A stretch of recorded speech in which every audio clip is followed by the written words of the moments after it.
Welcome to the Half Mandolin Will Travel podcast. This is No Muckle on the Spule, Bane, The Bride of Lammermoor. The Bride of Lammermoor is an 1819 novel by Scottish author Sir Walter Scott. The novel is the basis for Gaetano Donizetti's 1835 opera Lucia di Lammermoor, which Opera Orlando performed in April 2024.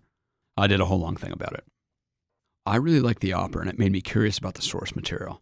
So here's some thoughts on the book, both in comparison to the opera and on its own merits. Short summary. Book, good. Opera adaptation, excellent. Book as companion to opera, really interesting. Part 1. Book v. Opera, Dawn of Adaptation. Note, if I refer to a character by their Italianized name, like Lucia rather than Lucy, I'm talking specifically about the opera version. Note 2. I'm not sure this section will make much sense unless you know the opera or have listened to my previous episode on it. Character differences.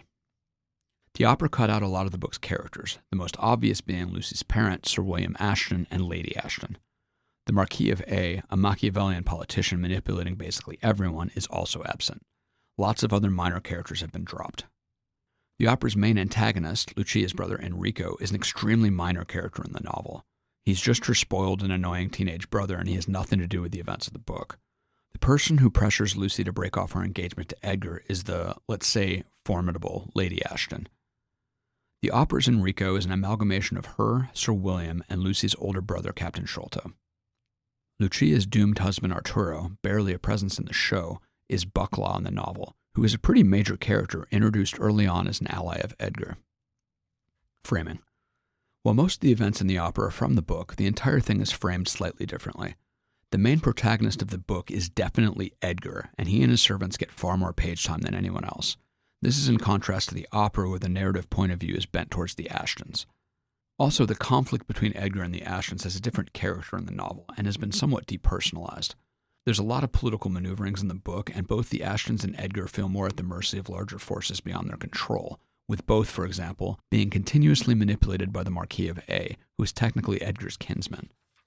Most of Edgardo's dramatic lines about his enmity to the Ashtons are present in the book, but they take on a different cast since more of the actual conflict is laid out. At heart, it's a real estate dispute, with Sir William Ashton having legally acquired Edgar's family estate prior to the start of the story. Edgar does repeatedly talk about how Sir William Ashton murdered his father as he does in the opera, but given we know what actually happened, it's obvious that it's metaphorical in a way that is not apparent in the opera. Watching Lucia, I thought maybe Enrico did literally murder Edgardo's father, but in the book, though Sir William's legal and political wranglings left Edgar's father in poverty, the man died of natural causes. The emotional trigger that causes Edgar to swear vengeance is his father's funeral at Castle Ravenswood, now owned by Sir William Ashton, where a Presbyterian priest, with approval from Sir William, tried to interrupt the service by the Ravenswood's Episcopal clergyman. The book is also a lot more comic than the opera, which has almost no levity in it. There are parts of the book that are legitimately and intentionally funny. Novel plot summary. The novel starts by laying out the background of the conflict between the Ravenswoods and the Ashtons, and the plot kicks off with Edgar saving Lucy and Sir William from a rampaging bull. In the opera, Edgardo saved Lucia from a bear prior to the story starting. Edgar returns home and makes the acquaintance of Bucklaw, who crashes at Wolf's Crag Tower with him for a while. Sir William, having recognized Edgar, begins to take steps to reconcile with him, both out of gratitude and for self-serving political reasons. The political mess of the novel is complicated, and the details are not all that important, but the take-home message is that everyone's position at court is uneasy, and being non-committal and attempting to create a stable of potential allies is very prudent. Edgar reciprocates, both out of appreciation for Sir William's patronage and because of his attraction to Lucy, and the temperature of the conflict decreases significantly. Edgar stays with the Ashtons at Castle Ravenswood, and after making eyes at each other for a while, he and Lucy get a moment alone where they declare their love and get engaged. More on this later. Sir William's fortunes at court take a bad turn, and Edgar's kinsman, the Marquis, is ascendant, putting the Ashtons' possessions, including their ownership of the Ravenswood estates, at risk. Into this comes Lady Ashton, arriving from Edinburgh for her first appearance. Offended by the presence of Edgar Ravenswood, she insults him and throws him out, and overrides Lucy's engagement, pushing her to marry Bucklaw, newly rich via inheritance. Edgar, carrying out orders for the Marquis, goes abroad for more than a year, while Lady Ashton convinces/browbeats Lucy into believing Edgar has abandoned her. Lucy signs the marriage contract with Bucklaw, and Edgar bursts into the castle to confront her, just as in the opera. Lucy is steamrolled by Lady Ashton, and Edgar leaves. On the wedding night, Lucy stabs Bucklaw, goes mad, and soon dies. Bucklaw survives and leaves Scotland. Edgar shows up at Lucy's funeral, and her older brother Sholto challenges him to a duel on the sands under Wolf's Crag Tower. On his way to the duel, Edgar and his horse are swallowed up by the dangerous quicksand on the beach. The end. Excision, emphasis, and context. As is not surprising, the opera is very streamlined compared to the book. The book's narrative has a lot of detours, especially focusing on Edgar's butler Caleb and his hijinks with trying to make Wolf's Crag look more affluent than it is, and his contentious relationship with the commoners of nearby Wolf's Hope. Caleb takes up a lot of page real estate, but is ultimately pretty unimportant to the actual plot. The novel's political machinations are also mostly absent in the opera, which is probably a wise choice as they likely wouldn't be very compelling to sing arias about. Structurally, the book is also very different. The climax, Edgar's confrontation with Lucy after the marriage contract and her stabbing her husband, happens incredibly late in the novel. I'm talking like 10 pages from the end. Her mad scene in the book lasts about a page and she only says one sentence before dying. More on that later too. In the opera, this all happens a bit more than halfway through, and the fallout from Lucia murdering Arturo, the Il Duce Suono scene, is like 20 minutes of a 2.5-hour opera. It's absolutely the centerpiece of the show, and it packs a huge emotional wallop, so it was surprising to have it feel so perfunctory in the book. Edgar's death in the quicksand also is pretty anticlimactic compared to his suicide in the show, a contrast even more stark considering you don't even see it happen. Sholto is watching Edgar ride up from a distance, and then Edgar's just gone and no one ever finds his body. The narration isn't even in Edgar's point of view. One other thing I think is interesting is the difference in reasoning behind blocking Lucia/Lucy's engagement to Edgardo/Edgar. In the opera, Enrico wants her to make a political marriage with Arturo to boost the family's waning fortunes, with a side of spite for an old family enemy whom he does not trust. In the book, Lady Ashton's motivation is almost pure contempt for the Ravenswoods. Given the delicate political situation they are in and the uptick of Edgar's prospects after the Marquis's ascendancy, an alliance with Edgar might have actually been the best political marriage the Ashtons could have got, and it's one that Sir William probably would have been amenable to if he wasn't so terrified of his wife.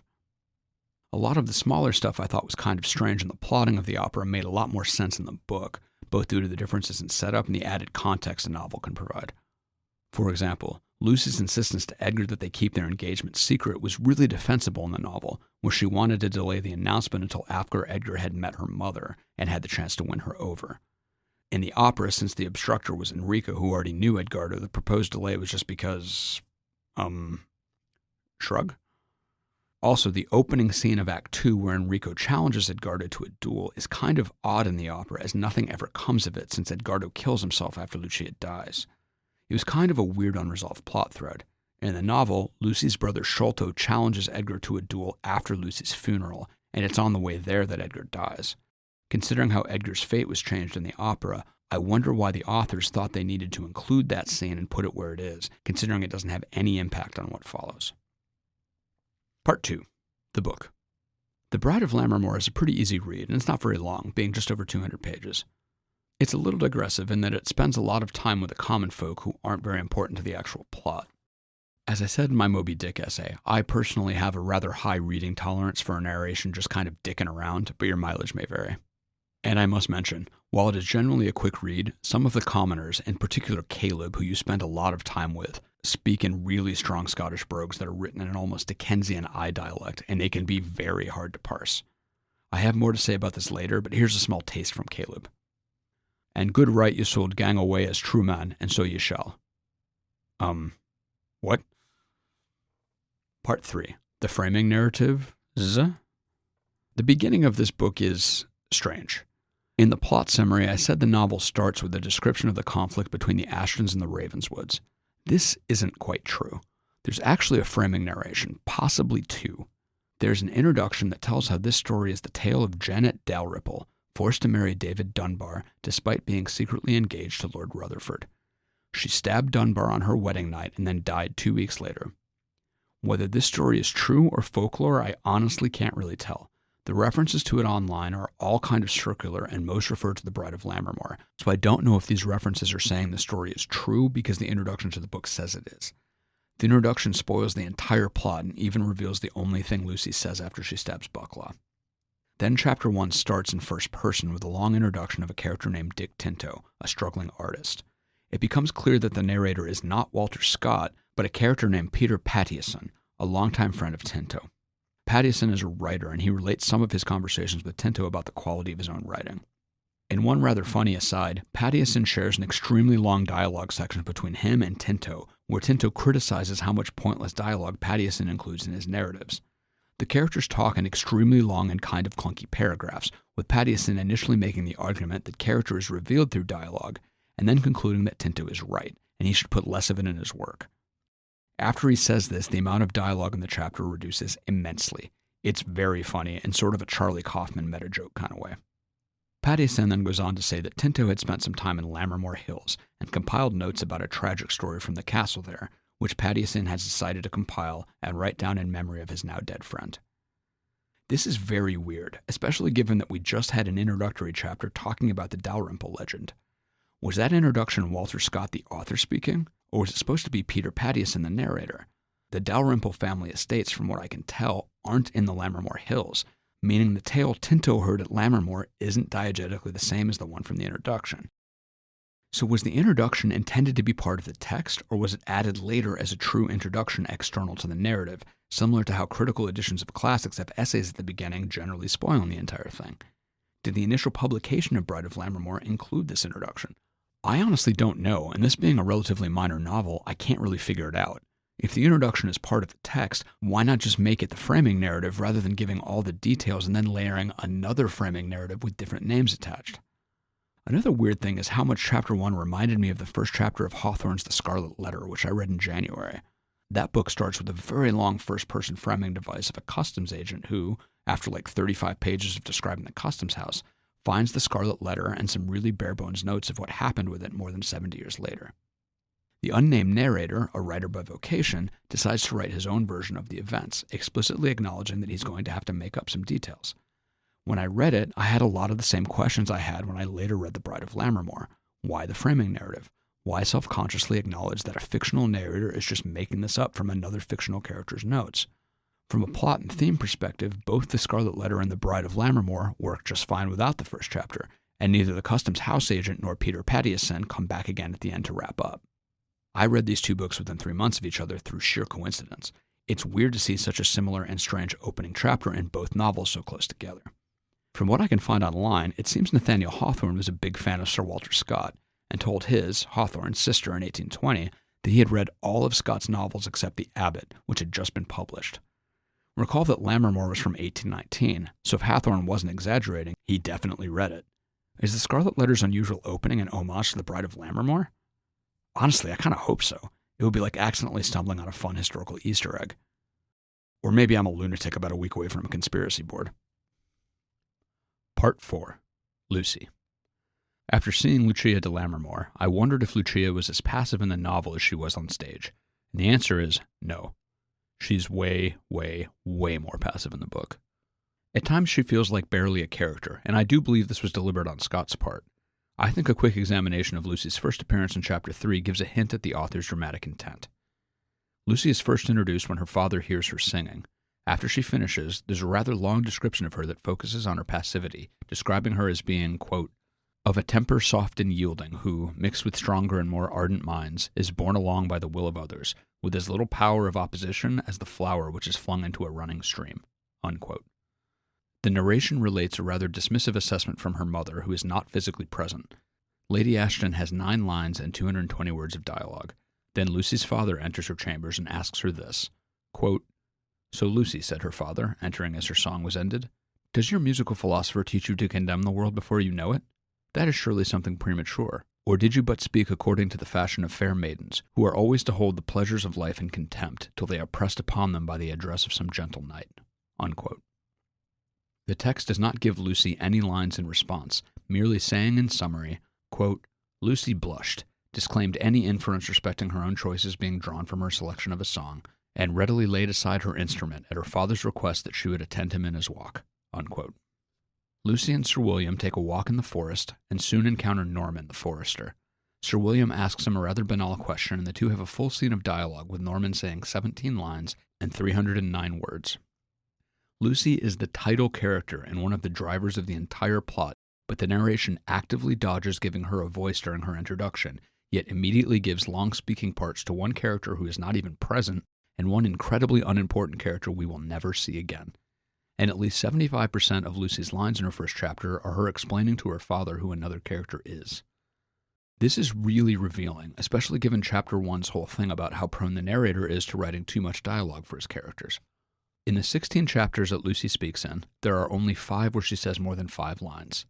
In the 2 chapters that are the dramatic climax of the novel, Chapter 32, where she is confronted by Edgar after signing the marriage contract, and Chapter 33, where she stabs her husband, goes mad, and then dies, she has 4 total lines, one of which is yes. She speaks 22 words in these pivotal chapters, and says only, "So you have taken up your bonny bridegroom," after stabbing Bucklaw. No other characters, even the minor ones, get so little dialogue.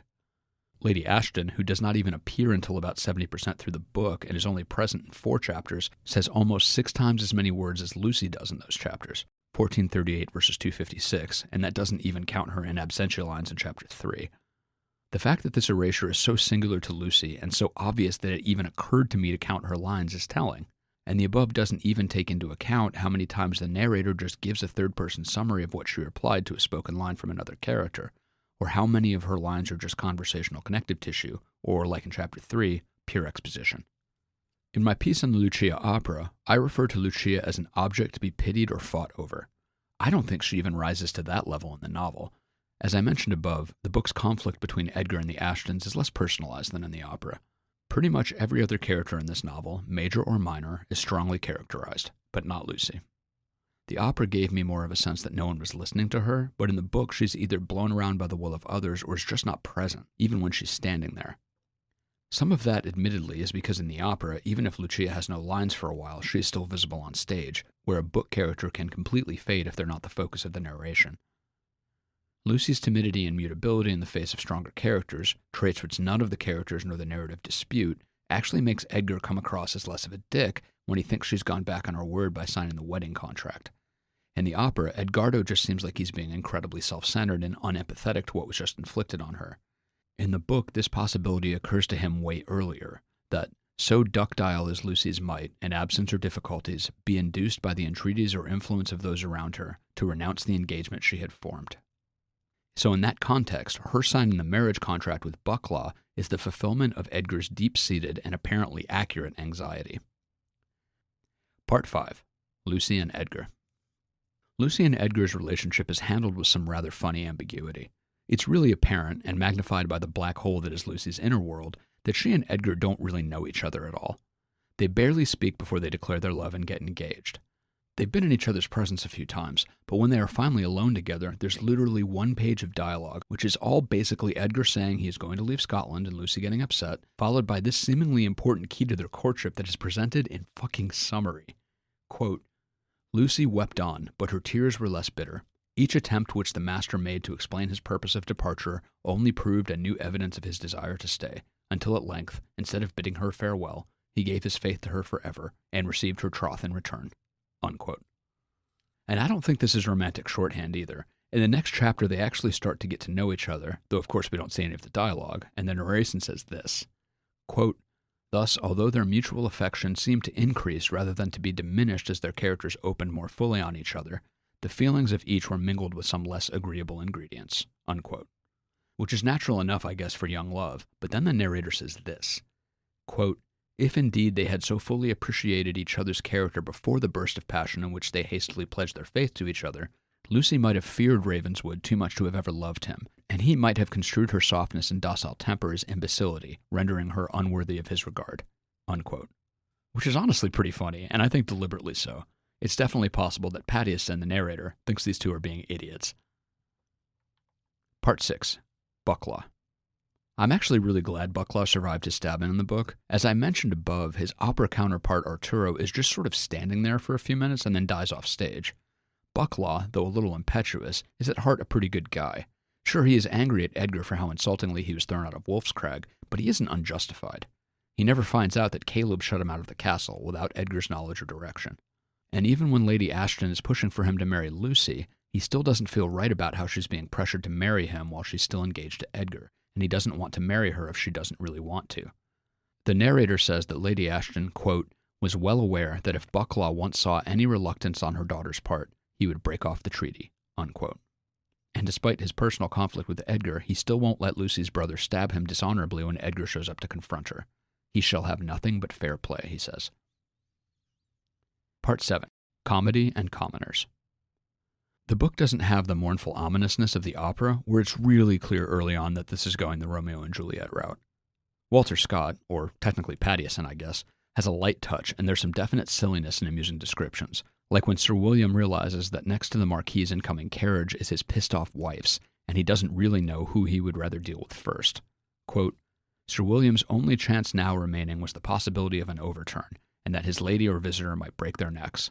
I am not aware that he formed any distinct wish on the subject, but I have no reason to think that his grief in either case would have been altogether inconsolable. Unquote. The book has that sort of knife's-edge plot like some of Shakespeare's plays, where the same setup will resolve with hijinks in a wedding if it's a comedy, or a quadruple homicide if it's a tragedy, and, like in Much Ado About Nothing, if you don't already know what kind of story it is, you might not know which way it was going to go. A lot of the digressions with servants and commoners reminded me of Shakespeare's histories, particularly the Henry IV series, which spends a lot of time on the shenanigans of commoners speaking in prose between the dramatic scenes of noblemen speaking in verse. Edgar's servant Caleb reminded me of Shakespeare's lowborn windbags like Pistol, with the added difficulty of not being able to tell what the hell he was saying most of the time. It started off a little frustrating, but then became really funny the longer it went on, like it shot the moon and became enjoyable. I liked Caleb's vaguely pointless scenes, and the difficulty in parsing his words as he droned on in circles pretty much put me in the same headspace as Edgar. Edgar has trouble following Caleb's meandering discourse, and I, as the reader, have the same trouble because I literally don't understand him.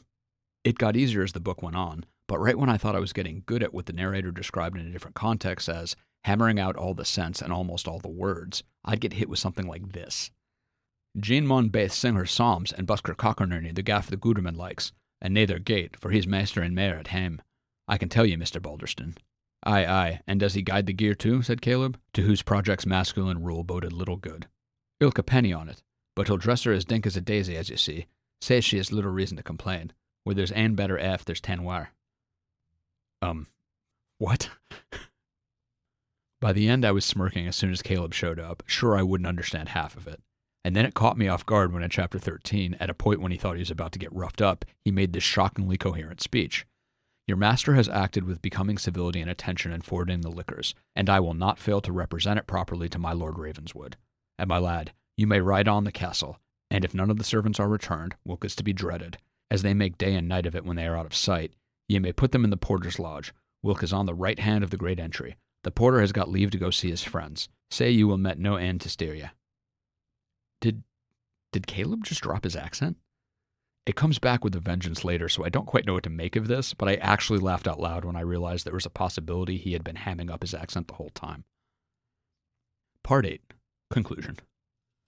As usual, I have a lot more I could ramble on about, but I'll call it for now.